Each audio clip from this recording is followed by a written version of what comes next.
It just wouldn't be Christmas without some peppermint treats, and today I have 4 DIYs for you that will last all the way through your holiday season. Thank you for stopping by Lavender and Lace. I'm Alicia. Welcome back to my viewers that come and see me each week, and hello if you are new here. Thank you for stopping by. Please give today's video a thumbs up, that really helps my channel to grow, and let's get started with these peppermint DIYs. I had the idea for this project last year and I never got around to it, but I am so glad that I made the time to do it this year because so far it is one of my favorite projects that I have made. I picked up these little paint palettes at the Dollar Tree and you get 6 of those in a pack, and this is a great project that you can batch craft as well. And here I'm showing you what not to do. I started by using this metallic paint and I picked that up at Walmart. It's a great paint and a really good color. It did not cover these paint palettes. These were just too slick from that, just that shiny plastic finish that they had. I did keep painting these for just a couple of minutes and I'm like, this is crazy. Why am I doing this? This is not going to work at all. So I just took a paper towel and wiped off all of that paint. It just wiped off very easily.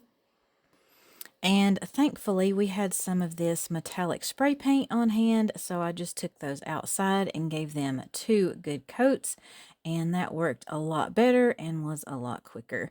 And here you can see I have several different colors of paint on my little paper plate there.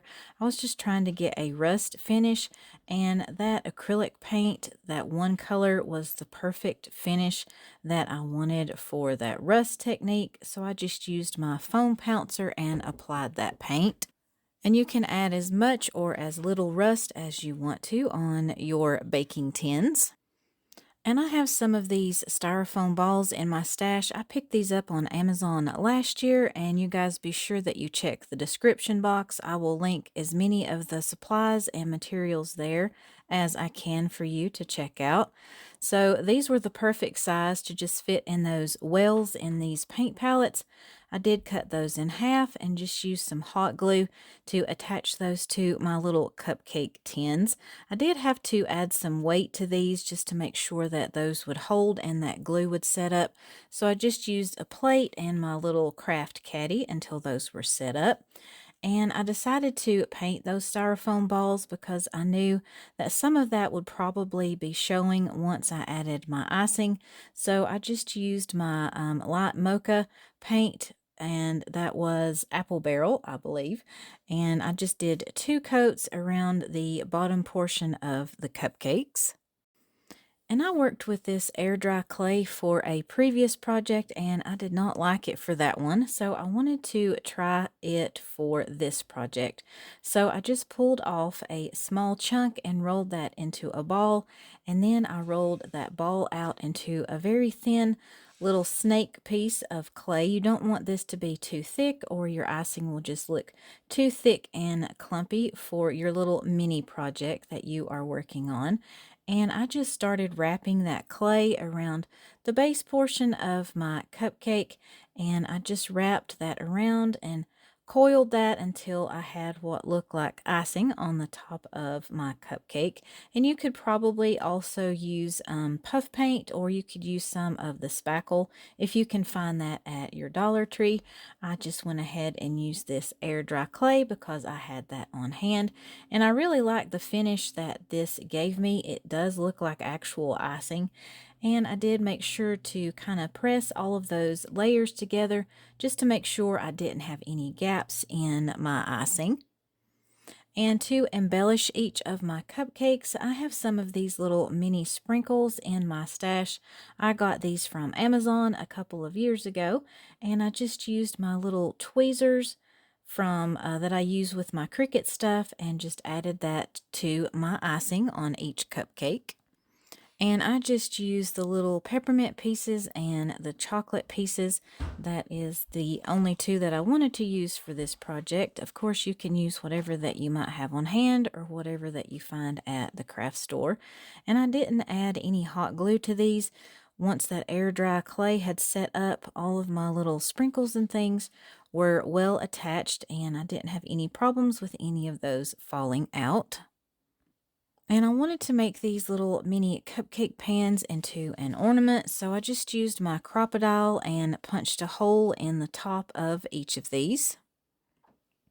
And I had some of this Merry Christmas ribbon in my stash. You can use whatever that you had. This one was a little bit thicker. I maybe should have went with something a little bit thinner, but I really liked the way that this one looked. So I just pushed that through that hole and tied a knot in the top of that just to make a hanger for my ornament. And these make absolutely adorable gifts that you could give for Christmas this year to teachers or maybe friends that you have at church, school, something like that. And I wanted to add a little bit of greenery to the top of these. So I just put a little bit of hot glue underneath that ribbon. I wanted to use that ribbon to kind of hide that hot glue and kind of the ugly ends of my little greenery pieces that I glued down. So I just cut some very small pieces of my greenery and some frosted berries and just tuck those in that hot glue. And I did use that ribbon just to help me hold that in place till my glue had set up. Or you could also just glue all of your little pieces together first and then glue them that way.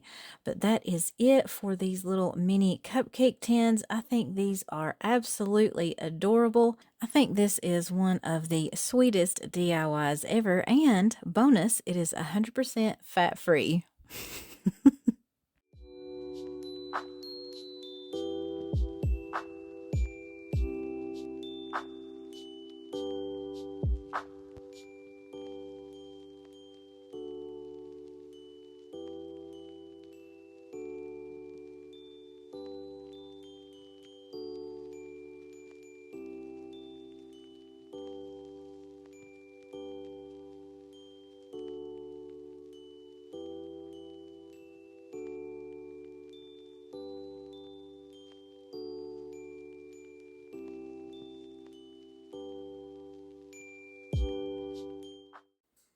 I picked up this dowel rod from Hobby Lobby. It is 5/8 of an inch by 36 inches, and I wanted this cut down into smaller sections, so I just marked off 8-inch pieces, and my husband took this out to our garage and just cut that down for me. And from that one dowel rod, I got 4 of those 8-inch pieces and one smaller one. That one was probably about maybe 4 to 5 inches long. And I did want to cover up those ends, so I just used my plaster colored chalk paint from Waverly. These will be showing for this project, and I just wanted to make sure that you didn't see any of that natural wood color. And I also picked up this ticking stripe fabric from Hobby Lobby. I got half a yard of this, and I picked this up when the fabric was 30% off. So I think I paid about $2.50 for this piece. And I did just cut some small slits in the bottom of that and just pulled my strips apart. And if you don't want those frayed ends or any of the strings, you can just cut your fabric and have a nicer finish. And I just added a little bit of hot glue to the top of each of my dowel rod pieces and just started wrapping my fabric around each of those. And I did just go around even on the top before I started kind of angling and spiraling my fabric all the way down my wood piece. And this did take a couple of pieces of fabric just to get that completely covered, so I just tacked down any loose ends with some hot glue and started wrapping once again until I had that completely covered. And you guys have probably figured out by now what I am making. We are just creating some peppermint sticks. And this is just a super quick and easy project, but I love the finished look that you get with this fabric. This is a perfect decor piece that you can add to your kitchen or dining room or your tiered tray, or if you're like me, you don't have a tiered tray and you have a corner shelf that you decorate for all the different holidays and seasons. This one is perfect for any of those areas. And then I just trimmed off any of those loose pieces of string or any loose pieces of fabric just to kind of make everything look nice and neat. And I did want to bundle 3 of these together, so I glued 2 on the bottom as my base, and I did kind of stagger these just a little bit, and then I wanted to add that third one at an angle on the top and just tack that down with some hot glue as well. And you don't have to make these into the bundles like this. I think it would be really cute to just have these displayed in a really pretty glass jar in your kitchen as well. And I did just add another strip of that ticking fabric to my bundle, just trimmed off those ends, and I also just tied a small bow with some jute twine around my peppermint stick bundle. And I wanted to add a cute little tag to this, so I found some that I had in my stash. I think I picked these up at Hobby Lobby as well. They came in an 8-pack, and I took some of my crimson colored chalk paint from Waverly and did kind of just a heavier dry brushing, and I did that on the front and the back. And then, since this is just a very small surface to work with, I just wrote out peppermint wishes and went over that with my paint pen and, oops, a little too much paint there, but we made it work, and I did have to go over all of my letters about 3 times just to get the coverage that I wanted for this. You could totally use your cutting machine if you have one. I really just don't like having to weed out small things like this, these little teeny tiny things. It gets just really tedious. So it was just quicker for me to write it out this way. And I did just untie my bow and just added some greenery and some berries and my little peppermint wishes sign to my peppermint stick bundle. And I just tacked everything down with some hot glue, and that is it for this project. This just comes together really quickly, but I just love this fabric, and I think this is a perfect vintage Christmas decor piece that you can add to your home this year.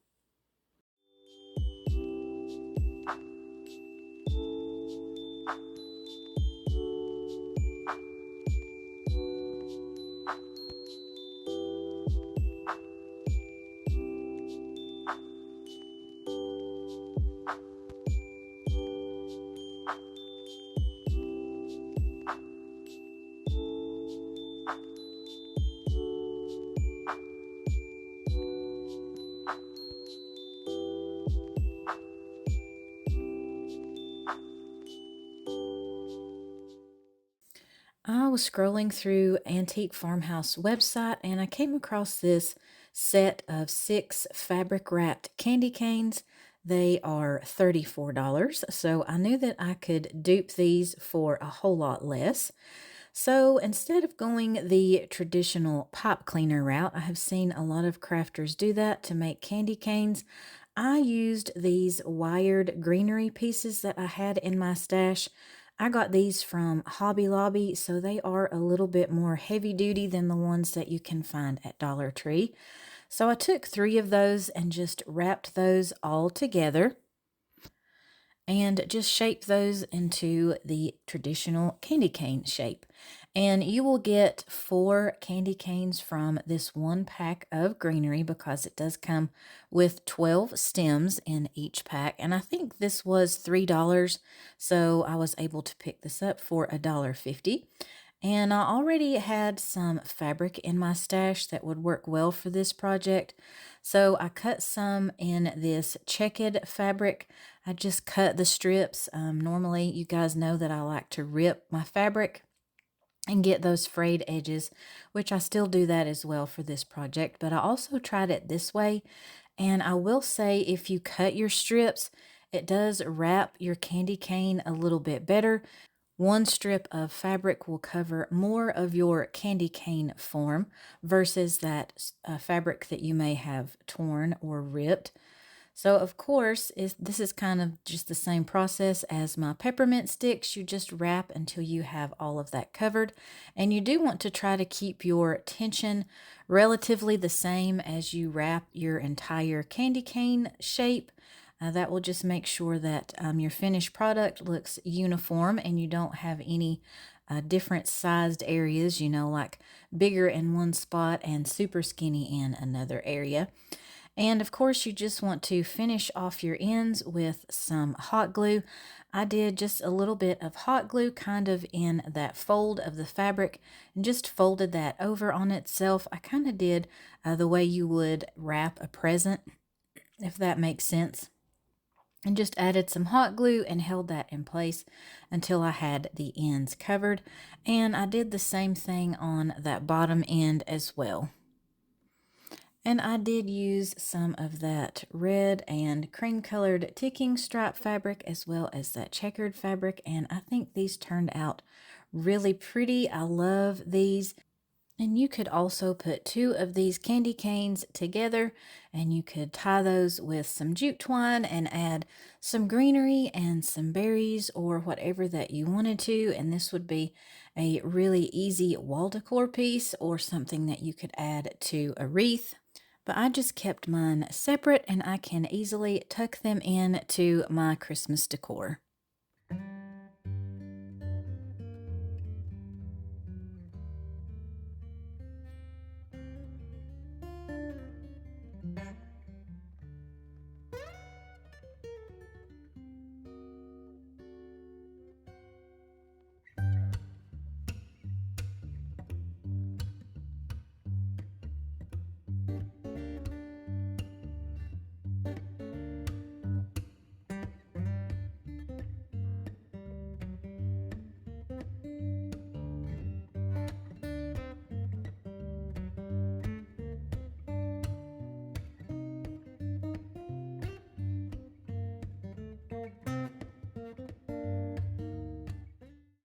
This next project is a great way to use up some of those tumbling tower blocks that you might have in your stash. You know, I couldn't find these for years at my Dollar Tree. So when I finally found them, I picked up probably 5 or 6 boxes of these. So I have to figure out ways that I can use these. You will want to glue together actually 4 sets of 3 and then 2 sets of 2. And I thought these were the perfect color for a little mini gingerbread house. So to construct the base of my house, I just took those 2-piece sections and glued them on either side of one of the 3-piece sections. And then I just glued on that other 3-piece section. And this will just create all of your 4 walls for your gingerbread house. And this would be a great project that you could do with your kids or your grandkids. And this one is really easy and comes together quickly, and you only need a few supplies. And once I had the base portion of my gingerbread house glued together, I took 2 more of those 3-section blocks and tried to figure out what would be the best way to attach this to the top so that it would look like a roof. And this is where if you had an extra set of hands available, it would be a great idea to have somebody help you hold these. But I just glued that one side and kind of just held that in place until that glue set. And with my other hand, added some hot glue to that other piece as long as the eave portion of my roof, and just attached that piece there and held both of those in place until my glue had completely set. And I did add a little bit of extra glue on the top just to make sure that would hold. And for the icing part of my gingerbread house, I opted to use some white puff paint. You could also use some white hot glue if you had that on hand. I just thought this would look more like actual icing that you would see on a gingerbread house. And I just looked up some different images of gingerbread houses on Google and just played around with what I wanted to add as far as the decoration on my gingerbread house. You could do whatever that you want to on yours. You could get super creative and detailed or keep it fairly simple the way I did. So I just did some little scallop designs on the top of the roof and the eaves of the roof as well.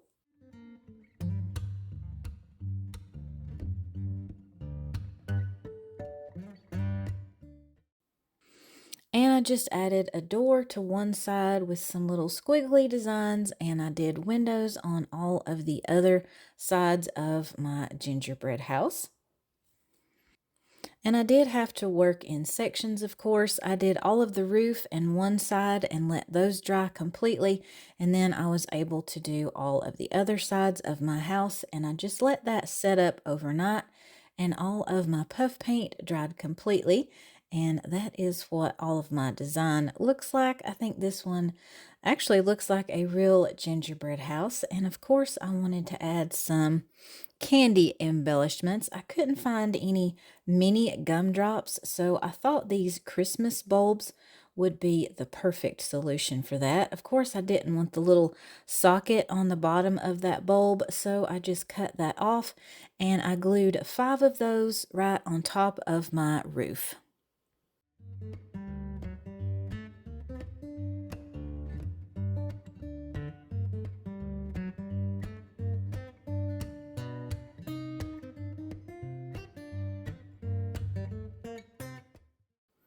And my little mini peppermints were the perfect size to add to the roof of my gingerbread house. And of course, keep it with our peppermint theme for these DIYs. So I added 6 to either side of my roof. And then I had picked up some of these little mini candy canes at Hobby Lobby, and they had the little hoop on the top where you can, of course, use these as ornaments, but I didn't want that for this project, and those just easily popped off. So I glued 2 of those onto the front of my gingerbread house, and that is it for this project. I originally wanted to put a tea light inside my little house, so it would make it look like somebody was actually living in here and you would get a nice warm glow. But sadly, the tea light was a little too big and wouldn't fit under here. Of course, you could just add a block to each of your sections and you would be able to do that. But what do you guys think about this idea?